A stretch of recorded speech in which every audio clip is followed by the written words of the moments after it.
तालुका विकास आघाडी आणि जनसंघर्ष विकास आघाडी यांच्या संयुक्त विद्यमाने स्थापन करण्यात आलेल्या जयसिंगपूर शहर विकास पॅनेलनं शहराला भक्कम आणि सक्षम पर्याय दिल्याचा विश्वास आघाडीचे प्रमुख माजी खासदार राजू शेट्टी, गणपतराव पाटील आणि माधवराव गाडगे यांनी जयसिंगपूर येथे आयोजित पत्रकार परिषदेमध्ये व्यक्त केला। जयसिंगपूर शहराच्या सर्वांगीण विकासासाठी शिरोळ तालुका विकास आघाडी व जनसंघर्ष विकास आघाडीच्या जयसिंगपूर शहर विकास पॅनेलच्या माध्यमातून शहराला विकासाच्या दृष्टिकोनातून सक्षम पर्याय मिळाला असून जयसिंगपूर शहरातील जनता या आघाडीसोबत राहील असा विश्वास आघाडीचे प्रमुख माजी खासदार राजू शेट्टी, गणपतराव पाटील, माधवराव गाडगे यांनी जयसिंगपूर येथे झालेल्या पत्रकार बैठकीत दिला। जयसिंगपूर नगरपालिकेची पंचवार्षिक निवडणूक अत्यंत चुरशीची होत आहे। जयसिंगपूर विकास आघाडीच्या माध्यमातून माजी खासदार राजू शेट्टी, उद्यान पंडित गणपतराव पाटील व माधवराव गाडगे यांनी एकत्रित येऊन सत्ताधारी राजश्री शाहू विकास आघाडीसमोर नगराध्यक्ष पदासह सक्षम पर्याय देण्यात आले आहेत। जयसिंगपूर विकास आघाडीच्या माध्यमातून शहरातील आरक्षण पडलेल्या जमिनीची मुदत संपली आहे, त्या सर्व जमिनी परत करणे, शहरातील गार्डन अद्यावत करणे, नगरपालिका शाळा दर्जेदार करणे, वाढीव भागात पायाभूत सुविधा, महिला सुरक्षेसाठी व शहरातील गुन्हेगारीचे प्रमाण कमी होण्यासाठी संपूर्ण शहरात सीसीटीव्ही बसवणे, सार्वजनिक शौचालय सुविधा, आधुनिक भाजी मंडई, शहराला स्वच्छ व मुबलक पाणी, झोपडपट्टी नियमितीकरण, आरोग्य सुविधा, नगरपालिका सर्व शासकीय सुविधा ऑनलाईन नागरिकांना उपलब्ध करून देण्यासह टक्केवारी व भ्रष्टाचार मुक्त नगरपालिका यासह शहराच्या सर्वांगीण विकासावर निवडणूक लढवित असल्याचे सांगण्यात आले। यावेळी दत्त कारखान्याचे चेअरमन गणपतराव पाटील, गुरुदत्त कारखान्याचे चेअरमन माधवराव गाडगे, राजवर्धन नाईक निंबाळकर, आम्ही ज्यांच्याकडे बघतो ते माधवरावजी गाडगे दादा या ठिकाणी उपस्थित, राजवर्धन नाईक निंबाळकर दादा, विजय भोजे दादा, राहुल गाडगे दादा, राहुल गाडगे, झिंगोन पाटील काका उपस्थित सर्व सन्माननीय व्यासपीठ सर्व प्रभागातील उमेदवार तसेच माझ्या व्यासपीठासमोर बसलेले माझे सर्व पत्र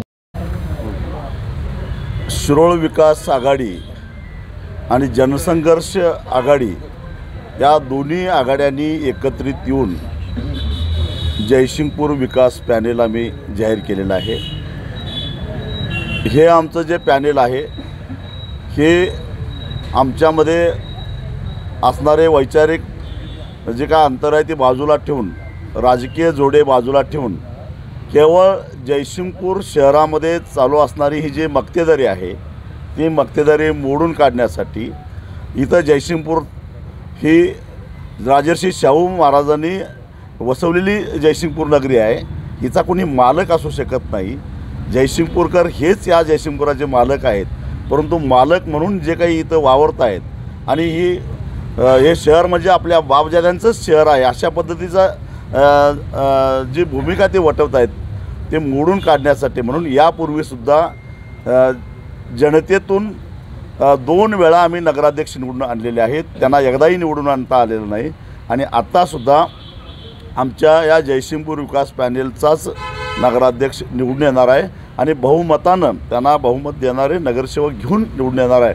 आणि आज जयसिंगपूर शहरामध्ये झालेली रस्त्यांची दुरावस्था, भुयारी गटारांचा उडालेला बोजवारा, स्ट्रीट लाईटच्या नावाखाली झालेला प्रचंड भ्रष्टाचार, शहराच्या आजूबाजूला असणाऱ्या शेतकऱ्यांच्या जमिनीवर आरक्षण टाकणं आणि त्या जमिनी स्वतः विकत घेणं आणि विकसित करून प्रचंड पैसा कमावणं, आरक्षण उठवून हा जो गोरखधंदा सुरू झाला आहे हे सगळं मोडून जयसिंगपूर शहरातल्या प्रत्येक माणसाला ताठ मानेनं जगता यावं अशा प्रकारची परिस्थिती निर्माण करण्यासाठी इथल्या झोपडपट्टीतल्या गोरगरिबांची पोरं नगरपालिकेच्या शाळांमध्ये शिकत असतात, त्यांना उच्च दर्जाचं चांगल्या दर्जाचं नगरपालिका शिक्षण मंडळाची गुणवत्ता वाढवून शिक्षण देणं यासाठी आम्ही एकत्रित आलेलो आहोत आणि आम्ही याच्यामध्ये यशस्वी होणार आहोत। नेते आम्ही हे करू आम्ही ते करू असे आश्वासन देतात आणि निवडून आल्यानंतर नागरिकांच्या हातात तुरा देतात आणि राजकीय आपल्या ह्याच्यापोटी म्हणजे जो आपल्याला राजकीय बळ मिळतो त्याच्यापोटी स्वतः आवेदन दे सुरू ठेवतात, त्याबद्दल तुमचं काय मत आहे? असं काही होणार नाही आहे। आम्ही 3-4 इथं जे काही प्रमुख आहोत, आम्हाला एकदा जयसिंगपूरच्या जनतेनं घवघवीत बहुमत मिळवून द्यावं आणि त्यांच्या काही तक्रारी असतील त्या आम्ही जरी सभागृहात नसलो तरी त्याला उत्तर द्यायला आम्ही 3-4 बांधील आहोत, हे आम्ही देतो। आपला पक्ष कुठीकडे आहे याच्याशी काही देणं घेणं. आम्ही पक्षाच्या पलीकडे जाऊन जयसिंगपूर शहर डोळ्यासमोर ठेवून आघाडी केली. जी काही लोक पक्ष विरोधी म्हणजे काम करत आहेत, म्हणजे विरोधी गटामध्ये सामील झालेले आहेत, उदाहरणार्थ म्हणजे स्वाभिमानीचे असतील, काँग्रेसचे असतील, भाजपा असतील, तुम्ही पक्ष विरोधी कारवाई करणार का? नुकताच निंबाळकर साहेबांनी एक पत्र काढलं होतं, त्याबद्दल आपण ही कारवाई करणार का? जिल्हाध्यक्ष बोला. सुरुवातीला स्वाभिमानी शेतकरी संघटनेचा विचारतो. आपला एक आता सध्याचा कार्यकर्ता आहे, स्वाभिमानीचा कुणी कुठं काही गेलेलं नाही आहे. भारतीय जनता पार्टीचे या तालुक्याचे निर्णय घ्यायचे अधिकार आमचे नेते आदरणीय माधवराव गाडगे साहेबांच्याकडे वरिष्ठ नेत्यांनी या ठिकाणी दिलेले आहेत. त्यांचा जो निर्णय असेल तो भारतीय जनता पार्टीचा अंतिम निर्णय असेल. त्या निर्णयाच्या विरोधामध्ये जे कोण जातील ते वरिष्ठ स्तरावरून वरिष्ठांच्या नेत्यांच्या मार्गदर्शनाने आणि त्यांच्या आदेशाने आम्ही त्यांच्यावरती कारवाईचं पत्र शोकॉज नोटीस आपण काढलेले आहे.